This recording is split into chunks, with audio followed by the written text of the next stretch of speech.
안녕하세요. 저는 양재고 국어를 맡고 있는 김진경 선생입니다. 자, 오늘 2학년 아이들 1, 2학기 시험에 대해서 이제 분석을 하고요. 어떻게 저희가 차근차근 대비를 할지 그걸 편하게 말씀드릴게요. 마스크 벗고 제가 이제 시작하겠습니다.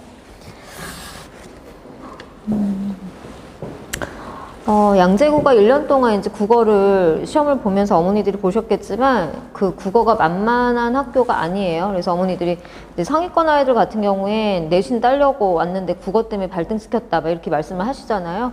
근데 2학년 때는 이제 뭐 전 과목이 그렇겠지만 국어도 점점 난이도가 올라갈 수밖에 없는 그런 상황인데 1학기 때는 아시는 것처럼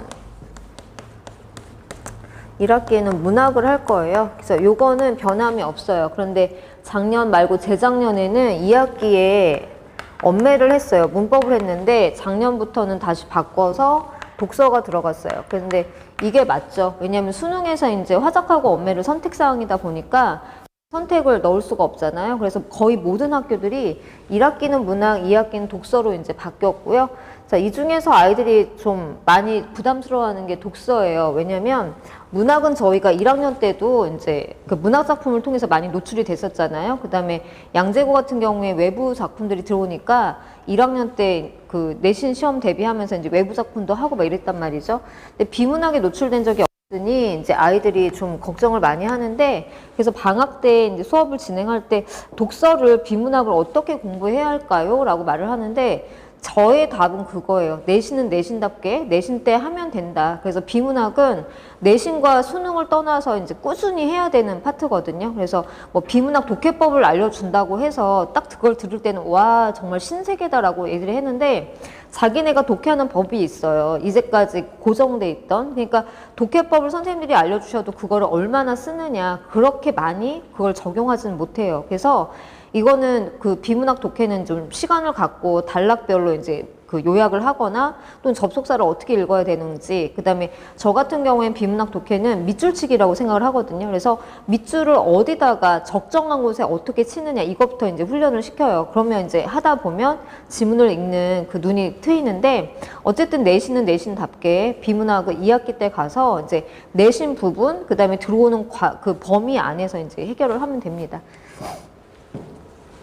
자, 내신 분석을 보여드릴게요. 그래서 1학기 때 문학은 출제 작품 수가 20개 내외인데 굉장히 많은 편이에요. 그래서 요게 좀 조정이 되긴 하겠지만 20개 안쪽으로 아마 들어올 거다. 그러니까 외부 작품까지 이렇게 통합을 하면요. 그래서 얘네가 좀 많이 작품 수가 많은 편이에요. 그 다음에 객관식이 23문항, 그 다음에 서술형 5문항 해가지고 이렇게 가는데, 이 서술형은 저희 1학년 때는 이제 30점이나 40점 이렇게 되잖아요. 그러니까 서술형에서 좀 아이들이 많이 이제 점수를 까이죠. 그래서 지금 2학년 때 문학도 마찬가지예요. 그래서 그 객관식은 거의 다 아이들이 맞는데 서술형에서 몇 점이 이제 감점이 되느냐, 이게 관건이에요. 자, 출제 작품 갈래 보시면 이제 문학이니까 문학답게 각 파트의 그 작품들이 다 들어오죠. 현대시, 고전시, 뭐 현대소설, 고전소설 다 복합으로 출제가 되고요. 한 시험에 각 갈래 그 작품들이 다 들어온다고 보시면 돼요. 이렇게 나눠져 있는 게 아니고. 그 다음에 이제 이게 뒤로 갈수록 요 문제가 문제인데요. 중간고사부터 요걸 내세요. 이렇게 2학년 딱 올라오면서. 그래서 모두 고르시오인데 2학년 때 거의 대부분 학교들이 많이 써요. 왜냐면 아이들이 이제 등급이 좀 이렇게 등급 그 차이 나기가 좀 어렵다. 이제 점수가 막 모여 있으니까. 그럼 이거 가지고 이제 등급 결정하시는 거예요. 모두 고르시오. 자, 서술형은 모두 거의 문장 완결형으로 출제가 돼요. 그래서 저희 1학년 때도 그랬잖아요. 근데 2학년 때도 서술형은 문장 완결형으로 서술하는 거, 이게 기본이라고 생각을 하시면 됩니다. 자, 이게 시험지인데 아마 잘 안 보이실 것 같죠? 시험지 예시로 보여드리는 건데요. 지금 보시듯이 작품이 굉장히 많이 들어와 있어요. 그다음에 보기가 엄청 많죠. 여기 보기 1, 보기 2 해갖고 이게 서술형 문제예요. 서술형 문제가 보기를 따로 달아가지고 다시 써봐, 이런 거거든요. 그러니까 보기로 지문에 교과서 작품이 있고 보기로 이렇게 외부 작품이 엄청 많이 들어오는 거고요. 그 다음에 여기도 보시면 보기하고 보기를 막 계속 달아놨잖아요. 그래서 지문의 작품이 요만큼이에요. 근데 밑에 보기를 통해서 얘랑 비교해라. 그래서 요 아이는 이제 시험지 보시면 알겠지만 굉장히 꼼꼼하게 푸는 아이예요. 100점짜리거든요. 네. 그래서 이렇게 좀 전반적으로 작품에 저 위에 있는 게 저희 교재잖아요. 그래서 교재 작품은 그냥 간단하게 내고 밑에 보기를 까다롭게 내가지고 너네가 보기를 어느 정도로 꼼꼼하게 읽어내느냐 그걸 보자. 이게 이제 문학의 관건이라고 보시면 됩니다. 자, 2학기는 독서인데요. 자, 교과서 지문이 5지문이에요. 그 다음에 외부 지문이 들어왔는데 중간고사 같은 경우 2학기 중간고사 같은 경우에는 교과서 5지문은 선생님이 말씀을 하셨어요. 근데 외부 지문 들어오는 거를 말씀을 끝까지 안 해주셨어요. 그래서 내시는 범위가 고지가 돼야 되거든요. 그래서 다른 학교 같은 경우에 이 독서라는 요 책에는 교재에는 비문학 지문도 있고 문학도 들어가 있고 여러 가지 독서할 수 있는 갈래들이 들어가는데 거의 대부분의 학교에서는 독서에서 이제 비문학 지문만 뽑으세요. 그래서 교재에서 교과서에서 비문학 지문만 해가지고 한 5, 6개 하시고 그다음에 외부 지문은 뭘 갖고 오냐면 이제 평가원 기출이라든지 고3 아이들 봤던 거요. 그다음에 수능 기출 같은 거 가지고 오세요. 그래서 각 파트별로 이제 막 과학, 기술, 뭐 경제 막 나눠져 있으니까 거기서 몇 년부터 몇 년까지 뭐뭐뭐 지문을 낼 거야 해가지고 범위가 굉장히 많기는 해요. 뭐 준비해 줄 게 거의 20개 지문 가까이 되는 학교도 있거든요. 근데 어쨌든 중요한 거는 범위를 알려주신다는 거죠. 근데 작년 그 중간고사에 2학기 중간고사에 끝까지 범위를 안 알려주셨어요. 그래서 선생님들이 이제 계속 하시는 말씀이 범위를 모르지만 풀 수 있어. 그러니까 이제 제가 예상한 건 연계로 내시려나? 저희 교과서 있으면 연계 낼 수 있잖아요. 연계 지문인데 이제 그거를 공개를 안 하시는 거죠. 그거는 할 수가 있어요. 그래서 지문과 관련된 연계 지문이 보기로 들어온 문제가 있었는데 문제는 뭐냐면 정말 어디서도 아이들이 보지 않은 선생님이 한 번도 말하지 않은 지문을 꽤 많이 내셨어요. 한 반 정도? 그래서 거기에 이제 그 문학 작품도 아주 낯선 작품이 이제 말하지 않은 작품이 들어왔고요. 그러니까 거의 반 정도가 알려지지 않은 고지하지 않은 외부 작품에서 나와버렸죠. 그러니까 여기에서 정말 최상위 1등급을 받아야 되는 애들이 문제를 풀다가 당황을 한 거예요. 그러니까 시간을 주고 저희가 모의고사랑 똑같거든요. 시간을 주고 편하게 풀어봐. 그럼 다 100점이에요. 근데 시간 내에 풀어봐. 그러니까 모의고사도 막 아이들이 못 풀고 이러잖아요. 그런데 모의고사는 범위를 모르니까. 그런데 이제 요 내신 같은 경우에는 범위가 고지가 돼야 돼요. 그게 내신이잖아요. 그 안에서 준비를 할 수 있게 해줘야 되는데 이렇게 나와가지고 굉장히 말이 많았어요. 그래서 저희 최상위권 아이들이 이제 여기서 실수를 해갖고 이제 점수를 놓치고 굉장히 힘들어하고 막 그런 시험이 이제 있었는데 그래서 여기서 제가 저 같은 경우에 이제 학교에 컴플레인을 했어요.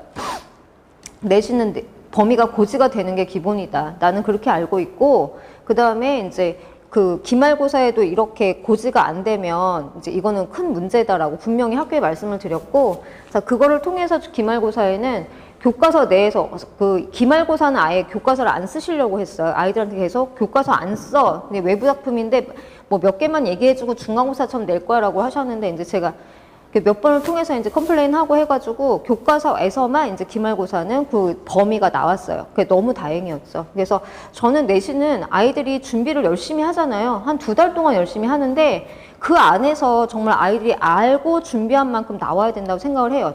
물론 그것과 관련된 연계 지문은 분명히 나올 수 있죠. 하지만 범위는 고지가 돼야 된다 이렇게 생각을 합니다. 그래서 저희 기말고사는 그래서 그 교과서 내에서 무사히 치를 수가 있었고요. 자 문제 출제 문항수가 객관식이 24문항이었고요. 그다음에 서답형이 5문항인데 이거 아이들이 이 정도로 거의 30개, 29개 이 정도 문항으로 문학이면 아이들이 시간 내에 다 풀어요. 근데 비문학이면 시험지 보여드리겠지만 그냥 한 쭉 다가 그냥 지문으로 들어오거든요. 그게 교과서만이 아니고 외부 지문도 섞여 있단 말이에요. 그러니까 요 지금 중간고사 작년 2학기 중간고사 시험에서는 다 못 풀고 내는 아이들도 굉장히 많았어요. 그래서 저희가 딱 통화할 때 다 풀었어? 이게 이제 안 보였거든요. 그 정도로. 근데 이거는 다른 학교에서도 그렇게 내세요. 그래서 아이들한테 뭐라고 말하냐면 비문학은 독서는 지문, 교과서 지문, 그 다음에 이렇게 범위가 있는 건 지문 자체를 그냥 외우고 들어가야 돼요. 그러니까 지문을 읽을 시간이 없는 거죠. 그러니까 지문은 그냥, 얘 나왔네? 하고 그냥 이렇게 풀어야 되는. 그러니까 굉장히 많이 준비를 문학보다 훨씬 더 많이 해줘야 되는 게 독서입니다. 그래서 꼼꼼하게 외우고 완벽한 지문 암기가 돼야 풀 수 있는 문제 유형이다 이렇게 말씀을 드리잖아요. 그래서 그렇게 준비를 시킬 거고요. 서답형은 단답식과 완벽한 문장형이 섞여 있는데요. 이 단답식도 지문을 정확하게 이해를 하지 못하고 있으면 쓸 수가 없어요. 그러니까 이제 지문에 구멍을 뚫어서 이게 아니잖아요. 이렇게 변형을 시키거든요. 변형을 시키는데 명사형을 집어 넣어야 되는 거예요. 그건 정확하게 이걸 알고 있어야지만 가능하죠. 그다음에 이게 혼합이 돼 있어서 만만치 않아요. 그래서 비문학이 어렵긴 합니다. 자, 요게 이제 비문학 문제 시험지였어요. 작년에. 그래서 보시면 여기서부터 여기까지가 다 지문이에요. 지문이고 여기 문제 이렇게 있고 또 보기가 이만큼이 들어온 거예요. 보기 지문이 들어오고. 그러니까 문제 하나에 그다음에 그 한 두 문제 정도 되는 게 지문 자체가 한 페이지를 다 잃어버리는 거죠. 그런데 이게 우리가 본 거라면 그냥 킵하고 그냥 넘어가면 되는데 여기에 한 반 정도, 한 3분의 1 정도는 외부 작품, 외부 지문이 윤색을 해서 들어오거든요. 이렇게 같이 관련을 해서. 그러니까 어차피 읽어야 되는 거예요. 그렇다면 새로운 지문을 읽을 때 교과서는 그냥 킵하고 그냥 우리가 아니까 그냥 알아 라는 걸 전제로 이제 풀어내야 되는 거죠. 자, 그래서 시험 출제 경향 보시면 문학 같은 경우에는 교과서에 프린트로 추가 작품이 굉장히 많이 들어와요. 그래서 양재고 뭐 1학년 때도 보셨겠지만 이 프린트로 작품을 굉장히 많이 주시는데 2학년 때는 훨씬 많아져. 1학년 때보다 이 분량이 굉장히 많아지고요. 프린트가 굉장히 많이. 그래서 얘네 같은 경우에 작년엔 그나마 다행히 교과서하고 프린트에 들어온 작품만 가지고 선생님이 내셨어요. 그리고 한 2개 정도가 보기하고 선택지로 외부 작품이 들어온 거여서 근데 프린트에 들어오는 작품이 굉장히 많다는 거죠.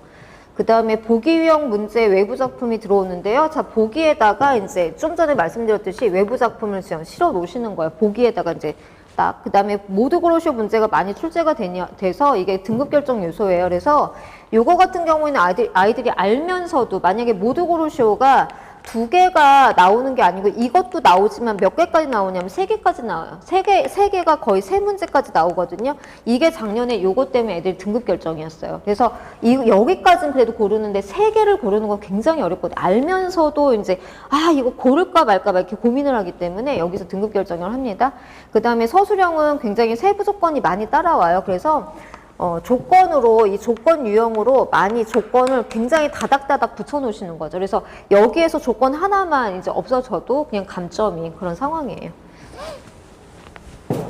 자, 독서는 교과서 시험 범위가 넓지 않아요. 아까 말씀드렸듯이 교과서에서 들어와봤자 한 5개 정도, 이 정도 되거든요. 자, 외부 작품이 비공개 지문이 나와서 이렇게 중간고사에, 그다음 기말고사도 마찬가지였어요. 그래서 독해력과 시간 조절이 가장 필요하고요. 이 시간 조절이에요. 그래서 알면서도 읽으면 풀 수 있는데 시간 때문에 못 푸는 아이들 굉장히 많아서 왜 그러냐면 중간중간 들어가 있는 서술형에다가 시간을 쏟다 보니까 굉장히 그 시간이 좀 이렇게 모자른 편이거든요.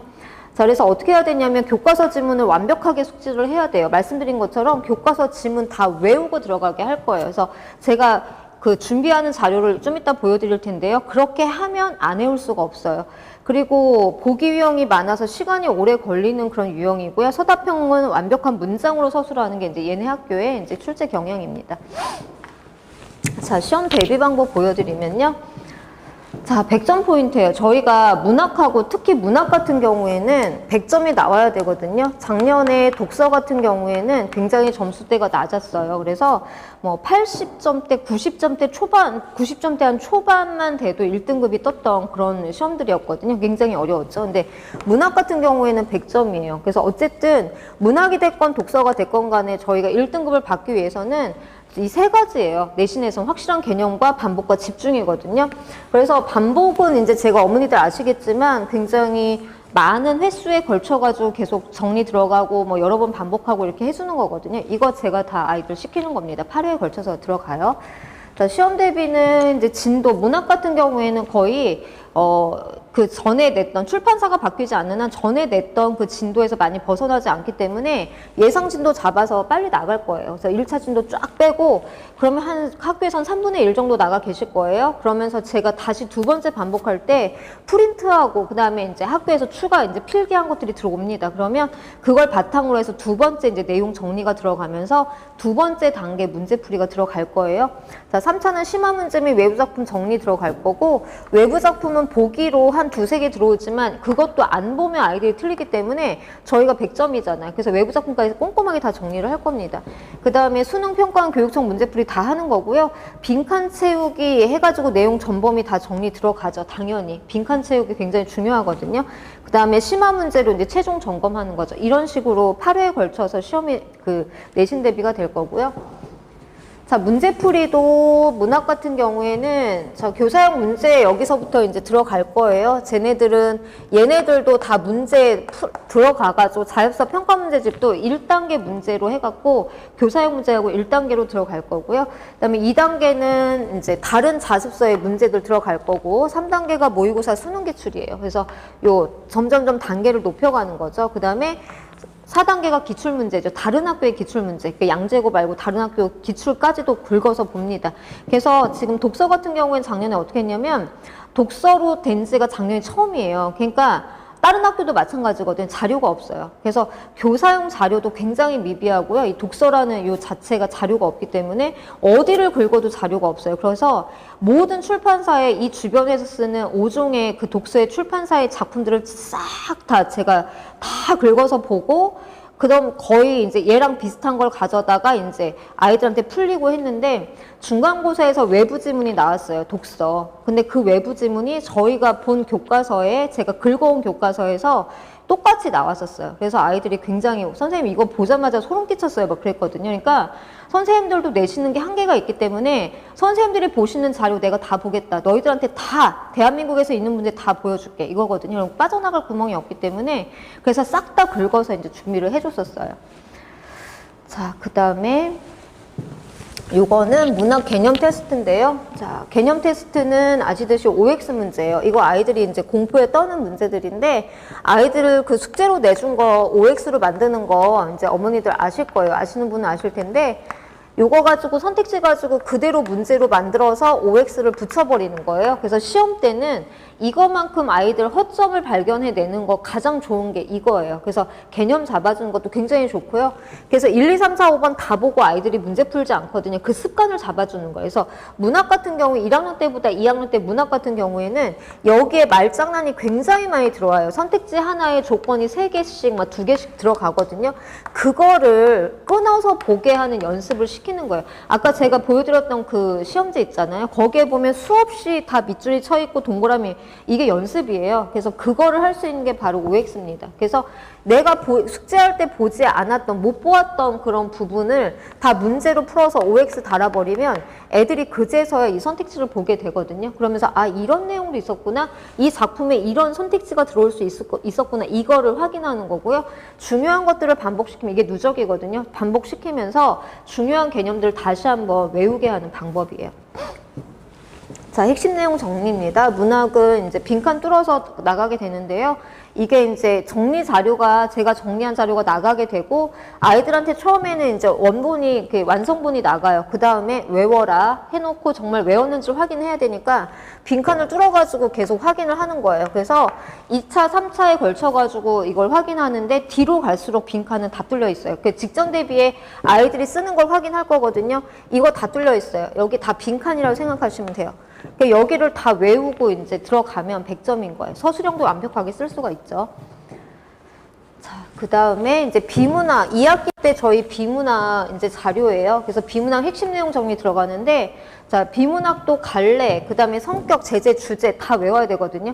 비문학을 배웠는데 어떤 현상이 발생하냐면, 비문학도 갈래가 있잖아요. 설명문이냐, 비평이냐, 논설명 이런 거 있는데, 갈래조차도 모르고 주제를 안 외우고 가는 분들이 굉장히 많아요. 이거 다 쓰게 만들어요. 이건 기본이거든요. 네.